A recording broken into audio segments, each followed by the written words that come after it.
The cold, fluorescent lights of the casting room buzzed faintly, a sound almost as oppressive as the mounting anxiety inside my chest. I gripped the corners of my script, my palms damp with sweat, my eyes darting to the cluster of women seated around me. They all shared the same expression, a cocktail of desperation and hope, as if this audition was the last chance to prove we were worthy of being seen. My best friend Lila was among them. Lila's auburn hair shimmered like fire under the lights, and she sat with perfect poise, exuding confidence. Lila had always been the more talented one, the one casting directors whispered about, the one who turned heads at callbacks. But me? I had grit. I wasn't as naturally gifted, but I worked harder, and that had to count for something. Today's audition wasn't just any audition. It was for the lead role in Velvet Nights, the much-anticipated psychological drama directed by Julian Thorne. His name carried weight in the industry. A role in his film could catapult someone from obscurity to fame. For me, it wasn't just about fame. It was about validation, proving to myself and everyone who had doubted me that I belonged. When Julian walked into the room, the air shifted. He was magnetic in a way that made you question whether it was charm or something darker. His eyes, piercing and calculating, scanned the room like a predator surveying prey. "Ladies," he said, his voice smooth as silk but laced with something unspoken. "Let's begin." The audition process was grueling. Scene after scene, Julian demanded more vulnerability, more raw emotion. When it was my turn, I poured everything into my performance. I imagined myself not as a struggling actress, but as the character, a woman unraveling under the weight of betrayal. When I finished, Julian's gaze lingered on me longer than it had on anyone else. My heart leapt, but I caught a flicker of something else in his expression. Approval? Interest? I couldn't be sure.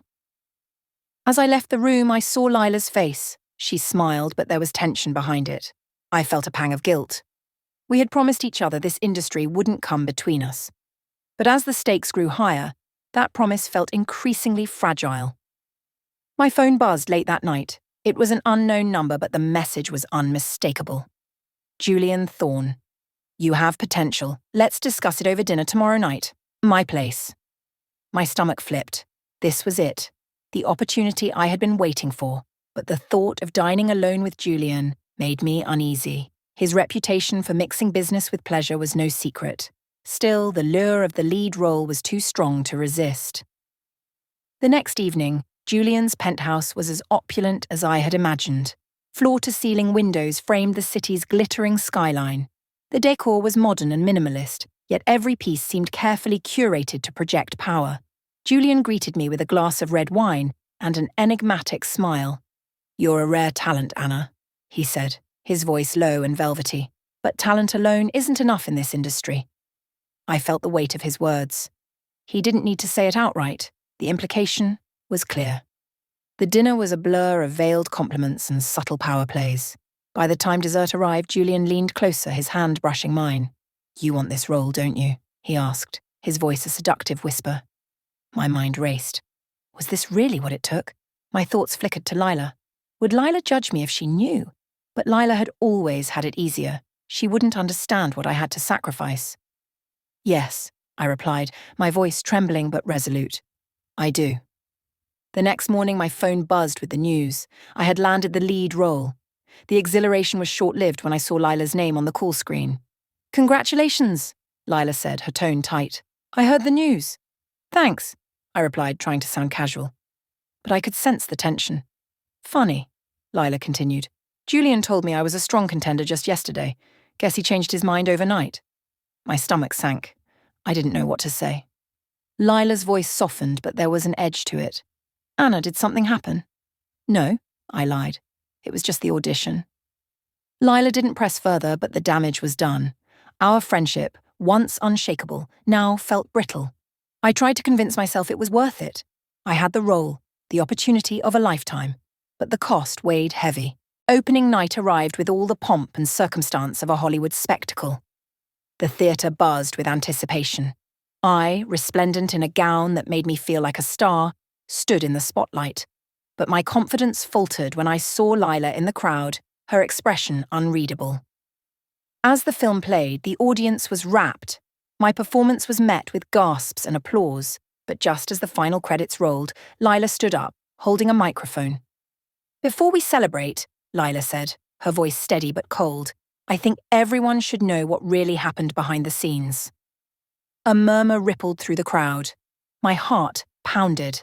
Lila's exposé was damning, recounting Julian's manipulative tactics and my complicity. But before Lila could finish, Julian himself interrupted. "Let's not pretend," Julian said, his voice dripping with disdain. "You're both pawns in a game you don't understand." The room fell silent as Julian revealed his ultimate betrayal. The entire casting process had been a farce. He had orchestrated the rivalry between me and Lila for his own amusement, feeding off our desperation and ambition. The role had been decided long before the auditions began. My world crumbled. I looked at Lila, whose anger gave way to shock. We had been played, pitted against each other by a man who saw us as disposable. The fallout was swift. Julian's career imploded as the scandal made headlines. Lila and I, once inseparable, struggled to rebuild our friendship. It wasn't easy, but in our shared pain, we found common ground. I walked away from the industry, disillusioned but wiser. I found solace in writing, turning my experiences into a novel that became a bestseller. Lila continued acting, but on her terms, refusing to compromise her integrity. In the end, we learned that the real betrayal wasn't just Julian's. It was the one we had inflicted on ourselves by losing sight of who we were. Our bond, though scarred, endured, a testament to the resilience of true friendship.